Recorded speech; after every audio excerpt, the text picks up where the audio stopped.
And welcome everybody to this afternoon's presentation of backyard vineyards from pruning to harvesting. Some of you may have seen me before, and you've probably seen my husband then if you saw me. I'd like to introduce John Nicholson, who will be presenting this webinar. And when I met John some close to 40 years ago, he drank beer. I drank wine. He didn't drink much of that. But over the years, we spent much time in the Finger Lakes of upstate New York and at Niagara-on-the-Lake. And we do enjoy tasting and drinking lots of different wines, including the wines of France and Italy. Growing grapes, however, was nowhere on John's radar. And then we moved to Mattituck, Long Island 8 years ago. And the rest is history. So John's going to tell you how that changed everything. Take it away, John. Yeah, thanks, Sharon. So I'd like to welcome everybody to the Backyard Vineyards. So whether you are thinking about setting up a vineyard yourself, or you already have a vineyard, or you're just curious, I'd like to welcome everybody. So when I was first thinking about what to say, for the presentation, I kind of broke it down into three big buckets. One of them was, how do you build and establish a vineyard right from scratch, planting and so on, or maybe talking about maintaining the vineyard from pruning to harvesting, or after harvest, making the wine from crushing to bottling. So those are the big buckets for me in thinking about how our vineyard works. So I decided to pick maintaining the vineyard from pruning to harvesting. So that's what we're going to talk about today. And it all begins with the vines. Like Sharon said, 8 years old before the fruit production is strong. We did buy our house after it was already established. So we actually inherited a vineyard when we bought the house in 2012. And my first goal was not to kill them. So I had a lot of help. Eric, who was a vineyard manager for Macari, Steve Mudd, who owns Mudd Vineyards. I used him as a resource. Great books, which I'll show you later on. And of course, thank God for YouTube. I spent a lot of time on YouTube in the early years trying to figure out how not to kill them. So here's what I learned actually, we've been here 8 years now. So here's the next 8 years. Here's what I learned. First thing I learned was our vines are cloned. So in fact, all the vineyards in all the vines in the United States are cloned. So we have three types of varieties. We have Cab Franc, and you can see the clone numbers right there. If I ever want to replace them, I can get it through the rootstock. And the year planted was 2007. We have 33 vines of Cab Franc. We have 33 Merlot, and we have 33 Chardonnay. So what are we looking at? Well, this is what you see. If you're driving along the road, or if you stop at a vineyard, have a glass of wine, walking out through the vineyard, this is what you're going to see. So I'm looking at a stalk, I'm looking at some stems, I'm looking at some flowers. I see some kind of a black line over here. This is like a watering system. So we're going to start out by taking a closer look at the anatomy of a grapevine. So let's take a look. I won't go over all in detail, but just to give you a big picture of the different parts of the grapevine. So we start with the root system, which ours is very well established right now. You have your stalk, and if you see a large bulge here, that's where the graft is.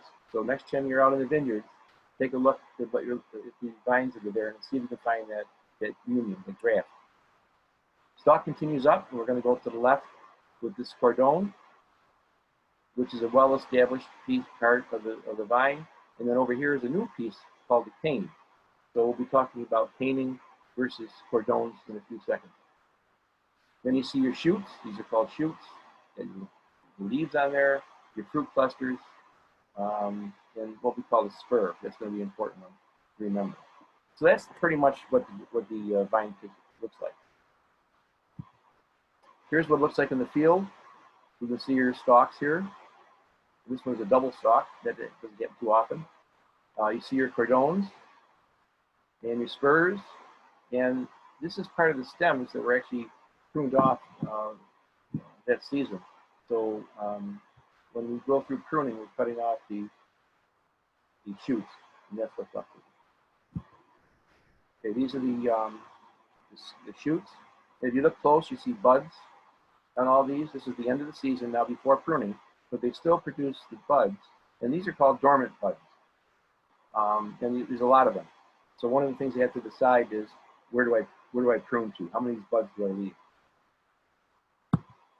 And this here is not a dormant bud. Actually, it's hopping through. It's called a bud swell. We take a look for this early on. Bud swell usually takes place early in the season. The first thing we see, we're very happy to see is the buds pop out on those shoots. Usually about April 1st is when we first see this. So when does all this start? When does actually, when do we start all our work? Well, the actual work starts in February. So I'm not going to walk out in a vineyard in the snow, but that's when we start. So I kind of wait for the snow to fall off before I go out there. But I'm going to go out and take a look at the vineyard and determine, first of all, how much damage is done over the winter. So in order to do that, we actually go through and I find a bud. I cut off a shoot and take a look at the buds there, and I take a razor and I'm going to look for what we call primary buds and a secondary bud. And then hopefully in some cases there's a third bud there also. So we're going to take a look at that. I don't have pictures of it this year. I didn't get a chance to shoot, but next time I do this, I'll have an actual bud picture. If you were doing it live, I'd have you out in the vineyard doing this. But here's a bud. Whoops, sorry. Here's a bud. You can envision that. And here's a slice. I take my razor and I slice off the top of the bud. And if I go deeper, I'll slice it off to a second slice and maybe even a third slice. So why would I do that? Well, here's what I look to see. So this is the first slice, second slice, third slice, maybe the third slice out. I'm looking for this primary bud on the first slice. And that's what I'm looking for. If I see that, I'm very happy. That means that it was a mild winter. There's not much damage done to the vineyard, and I'm going to get some really good growth this season. Now, if that's black or brown, that's not a good sign. So I'm going to cut a little deeper. So when I cut a little deeper, I'm going to uncover the secondary bud. And if I see the secondary bud, I'm kind of happy. Not so happy about that, but I'm still happy to see this. So I'm still going to get some pretty good growth that season. Now, if that bud is black, which hasn't happened yet, thank God, then I'm looking for this third bud. If I rely on this to have growth this season, it's going to be a very weak growth. Low productivity, not much activity. They're not dead. I'm still going to get some growth, but I'm more interested about the following year. What's going to happen the following year. If I see all three, I'm a happy camper. And so far, these past 8 years, there's only been one winter where the primary buds didn't make it. This year looks pretty good. So why do I want to even know about these buds? Well, that tells me how I'm going to prune that shoot.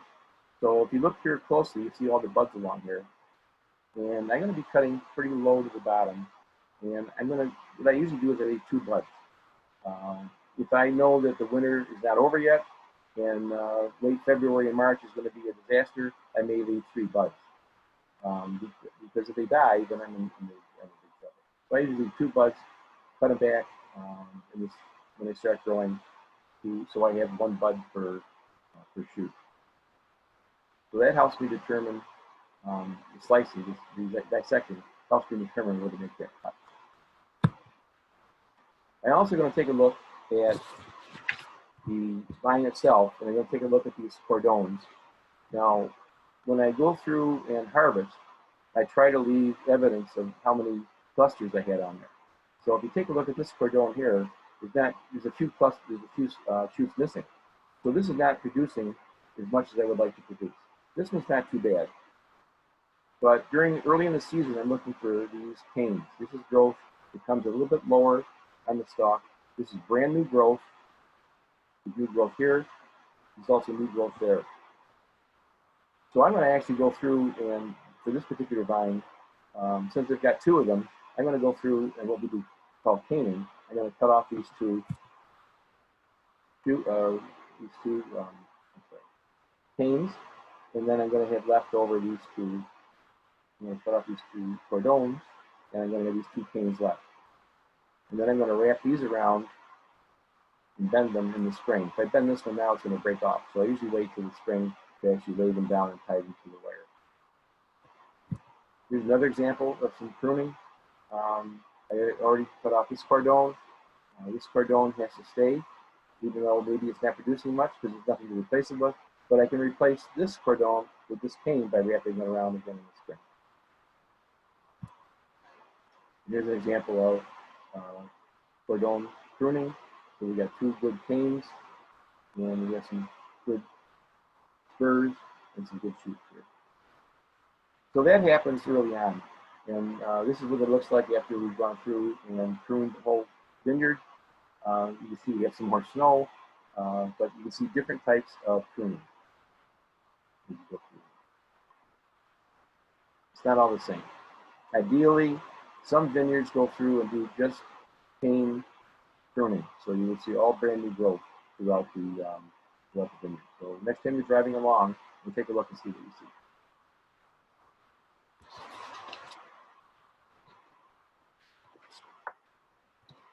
One of the things that I like to do is to share things that I learned. So I learned a long time ago, I have a mantra about, find something you enjoy doing and sharing with others.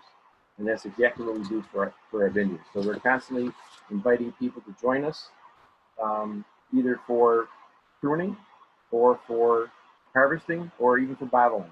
We enjoy inviting our friends, or we enjoy inviting friends from the Postcard Auxiliary, which I belong to, or also the Cornell Vineyards. So we're having people join us all the time. And we celebrate with either tasting the wine afterwards, maybe giving a little cookout.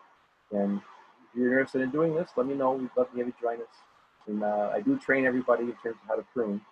The next session will, of course, be harvesting, so I'll be training you how to harvest. So what do you do with all these?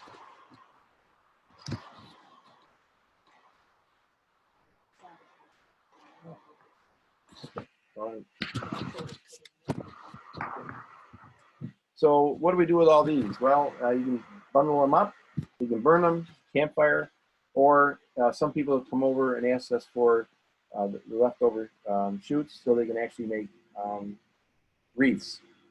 They come out to be very pretty wreaths. I'd like to sell those wreaths.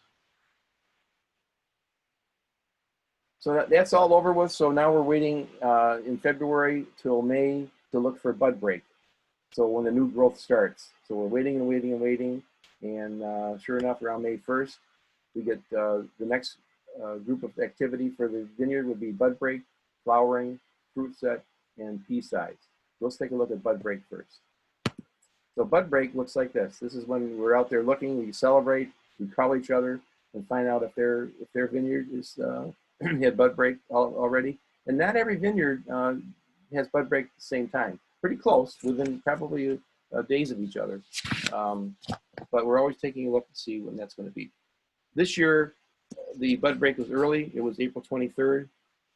We had bud break because it was just a great season to start out with.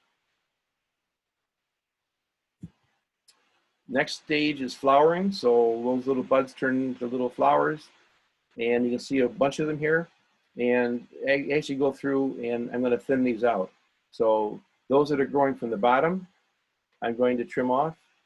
And this one here I may trim off because these should be a fist size between. So I'm out there looking to see and make sure we have at least a fist distance between the two flowers to get the best possible growth out of it.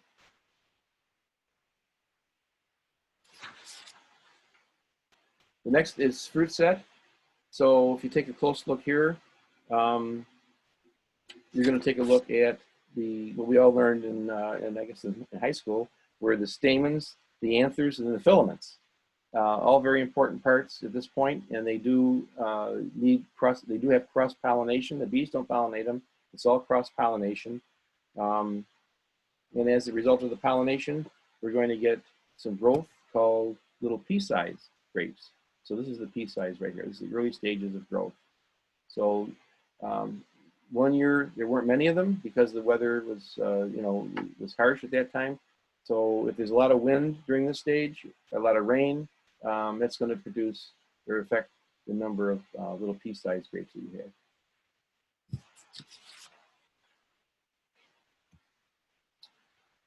So here's the vineyard.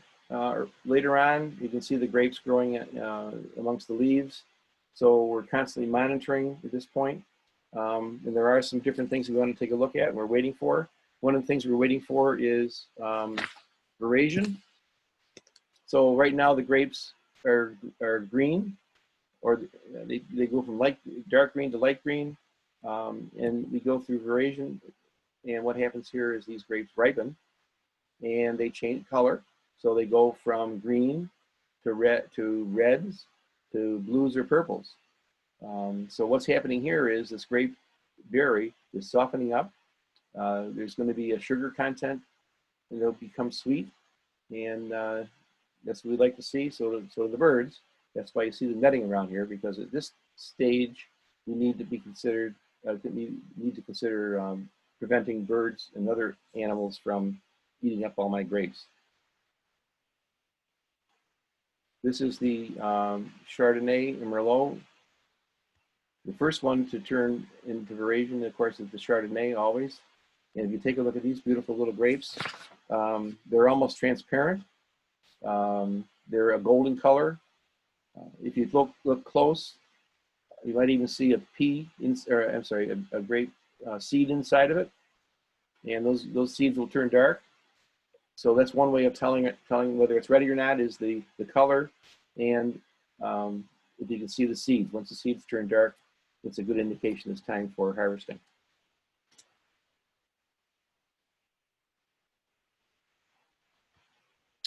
I also use a refractometer so to determine the sugar content of the grapes.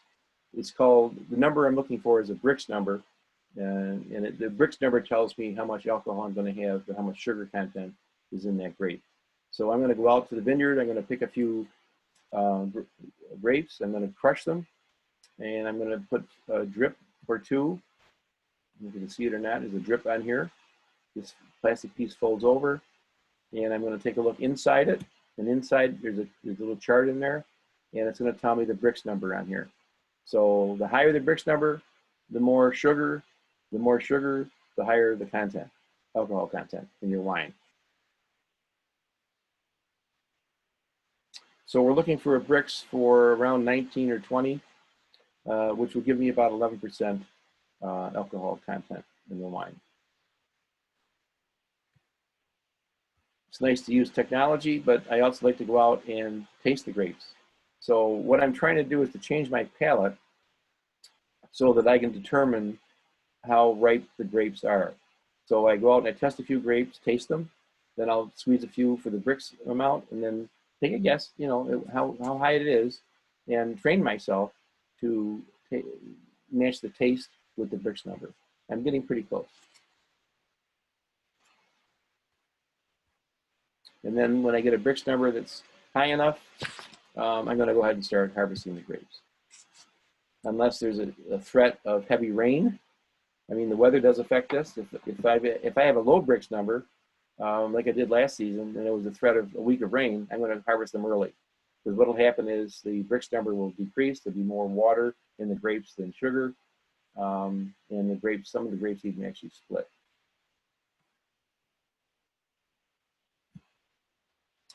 So after the grapes are harvested, the next three stages are the leaf fall. They go into dormancy over the winter, and then we start all over again with pruning. So here's a picture of my vineyard. The leaves are ready to fall off.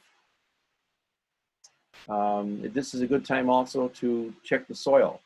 The vineyard takes a lot of nutrients out of the soil, so I do send a soil sample. Take a soil sample and send it to either Power Flower Association, or Steve Scaranato will take it and send it to his person who does the testing to find out what kind of nutrients the soil would need for the spring. we do fertilize twice. Once in the early spring before bud break. I use 10-10-10. So 10-10-10 is 10% nitrogen, 10% potassium, which is also potash, or 10% phosphate. So I do fertilize in the spring, and then again in the fall. So the fall numbers, the soil chemistry for the numbers are all these different types of chemicals. So calcium, magnesium, sulfate. The report I get back comes in percentages. So it tells what percent I need in order to reestablish good nutrients in the soil. And then I would take that to Power Flower Association, and they would actually mix up a batch just for me, just for my vineyard, because every vineyard is going to be different. And here we are again at that point in dormancy. So we're starting all over again. So what happens between bud break and harvesting? So that's when a lot of the work takes place. It's constant management of the vineyard. So how do we manage a vineyard? What do we look for? What do we do? So one of the things we look for is watering. How often do we water wine grapes? Well, not very often. In fact, wine grapes like to be stressed. They do much better because then all the energy goes into the grape clusters. So I'm looking at the vineyard. I'm looking to see if they're at the top of the vines are turning yellow or slow growth, or if the bottom of the vines are turning yellow, that's an indication they're under stress. And I've only watered twice this season. And once we had that long dry spell, I let it run for about 8 hours. And that's going to give us about 5 gallons of water per grapevine. Watering, we do not want to have to water this, by the way, during veraison. If you have water during veraison, that's not a good thing. So right now it's beautiful. This next week is going to be perfect for growing the grapes. It's going to be sunny. They need sun, and there's not going to be any rain, so we're not have to worry about anything else at this point. So this is my watering system. It's a drip watering system. This is the control valve here. This is the watering system. It drips. So we have drips here, here, here, and here.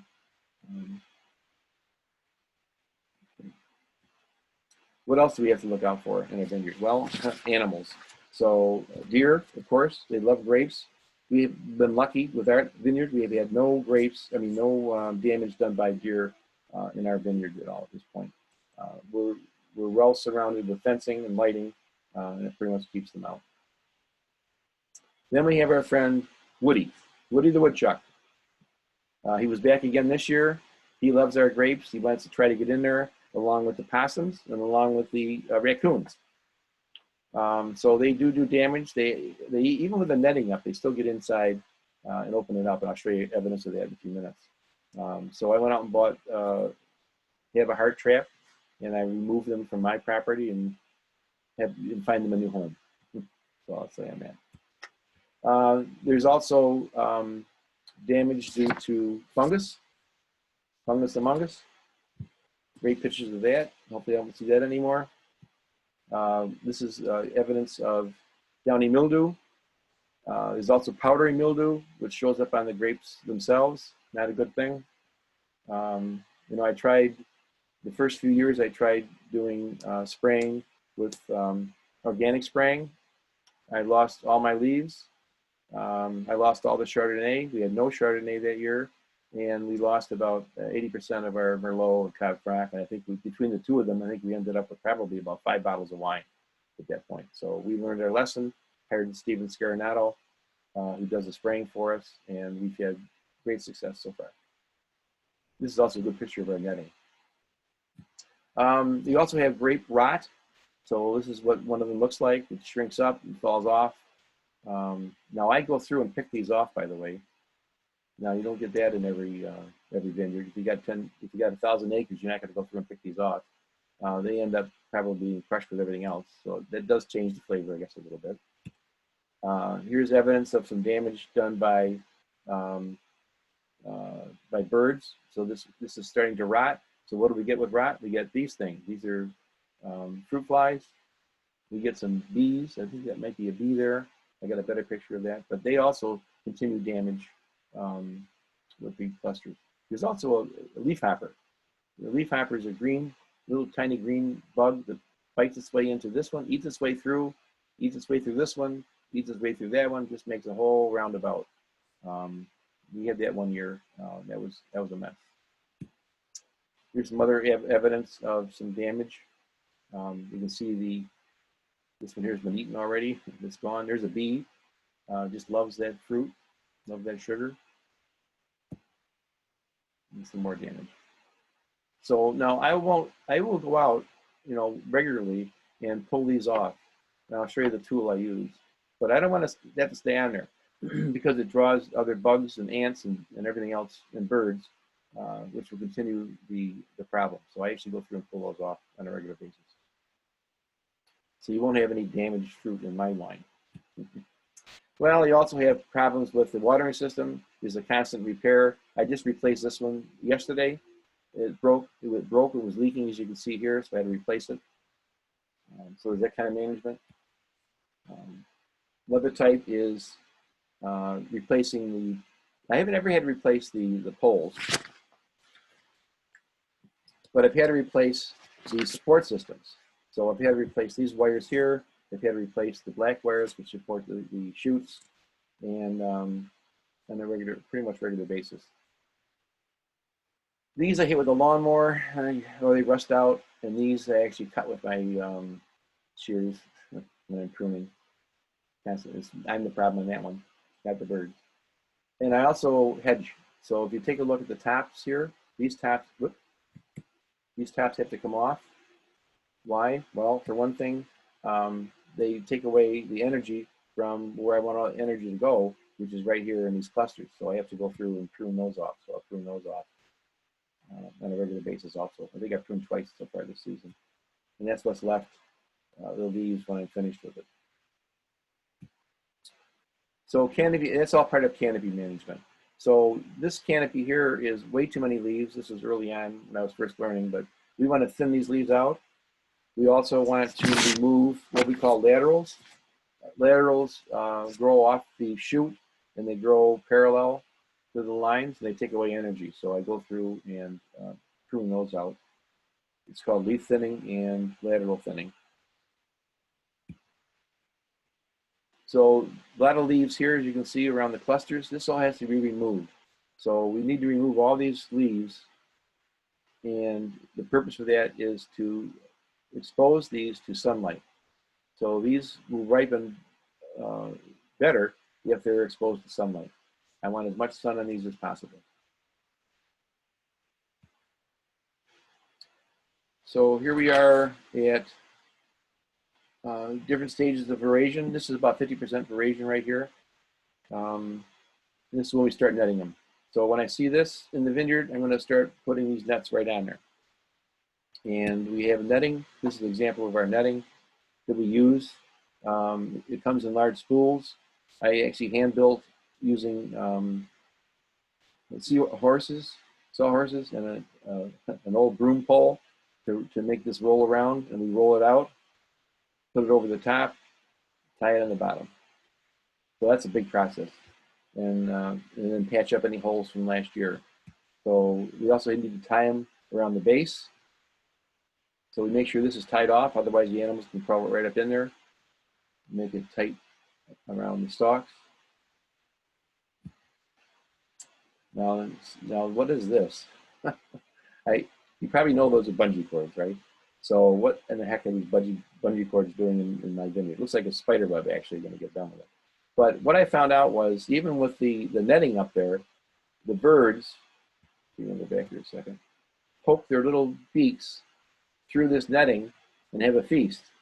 So I need to pull this netting away from it. So I don't know if any other vineyard is doing this, but I went out and bought a gazillion of these and tied them up and pull the netting off. We've had less problems now, very few problems with birds getting at it. If they do get at it, right, like this, for example, is because the netting is still touching the cluster. So this is an example here of bird damage. So I'm looking for this kind of bird damage. I'm looking to either move this netting away from it, or I'm going to actually look for holes in the netting. because we do have birds that get inside the netting, and they go up and down the row, and they just have a feast. Here's an example of woody or possum. Opening this up here, you see how it's tied off? Well, it's not tied off so well here. So they actually use their little hands and feet and open this up, crawl up in here, and walk up and down the vineyard late at night, and they have a feast. So I'm constantly retying these and setting out that have a heart trap to prevent them from doing it. So there's constant damage. I mean, if I have 10% damage in my vineyard, that's a lot. If Macari has 10% damage in his vineyard of 1,000 acres, not so much. So I really need to pay attention to what kind of damage is being done.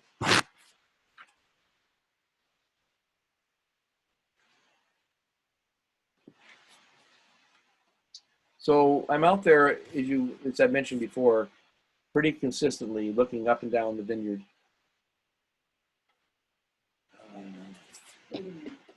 Okay.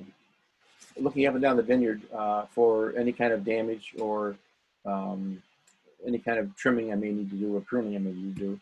And what I find sometimes is a little bird's nest. So every year we've had a bird's nest. The first year I saw this, I thought it was a grape, and I went in and tried to remove it. Realized real quickly it was pretty hard, and it was not a grape. So we always have fun watching the birds nest in our vineyard. If they're nesting, they're not eating. And there they are. So there's the mother over here. You can see the little mother with the grapes. And there's the babies. So that's the fun part of going out in the vineyard, is watching these little baby birds grow and fly off and then come back and eat my grapes. So now we're waiting for the season to end with the harvesting. So what about tools? Real quick on tools. I think I have a few minutes left. These are the tools I use. Velcro cutters are great.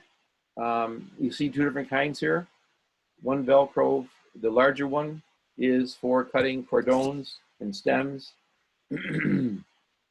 off, and this one here is for actually reaching into the netting. So once the netting's up, I use this tool.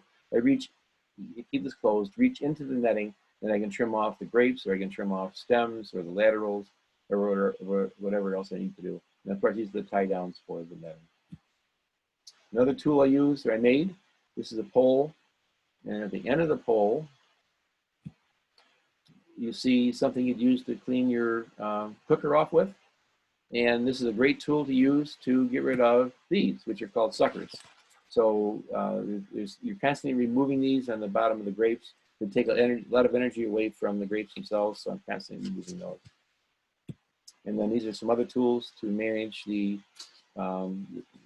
framework.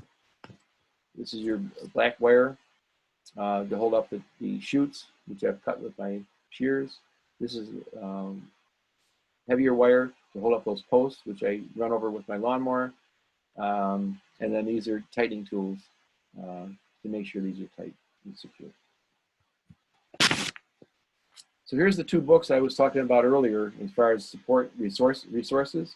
This one is called Vineyards, The Backyard Vinter by Jim Lowe. And the other one is From Vines to Wines by Jeff Cox. These two I've read over 8 years. Probably I've read them once or twice a year. Every time I read them, I learn something new. And every time I read them, I challenge myself to try something new. So I started out real simple, not to kill them. And now I'm kind of expanding what I've learned about over the past several years to grow the wine. Great books. If you're getting started out, I would highly recommend these here. The other resources, I have supplies at Talmadge, Agway, Riverhead, Midwest Supplies. I'm not going to go through all of it. So the support system I do want to talk about, Steven Scarnato has been wonderful with not only spraying, but also teaching me about the wines. Long Island Cower Flower is great for the chemicals. Steve Mudd, I hired as a consultant to, as a consultant to help me. I hired him for, I think my third year, I hired him for a year, and he walked through the vineyard with me on a regular basis. and help me learn what to do and what not to do. And then, of course, the 2 books. Don't forget YouTube. So that's pretty much it. This is a picture, actually, a picture from the North Forker. Our vineyard was featured in the North Forker, the first printed volume. They came out and talked with us and took pictures. And also from Long Island Vine Care, Stephen Scarnato came out to our vineyard to be interviewed on News 12 with Doug Gee. So he came out and also interviewed us. Here's some contact information.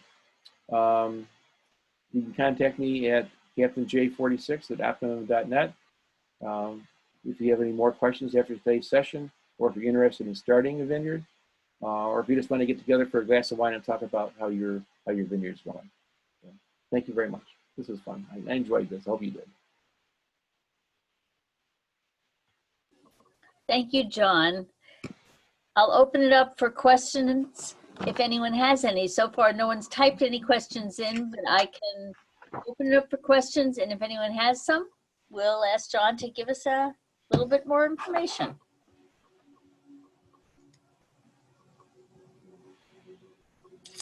I don't see any questions. You told them everything they need to know. I guess they all know already. They're scared. That's kind of scary.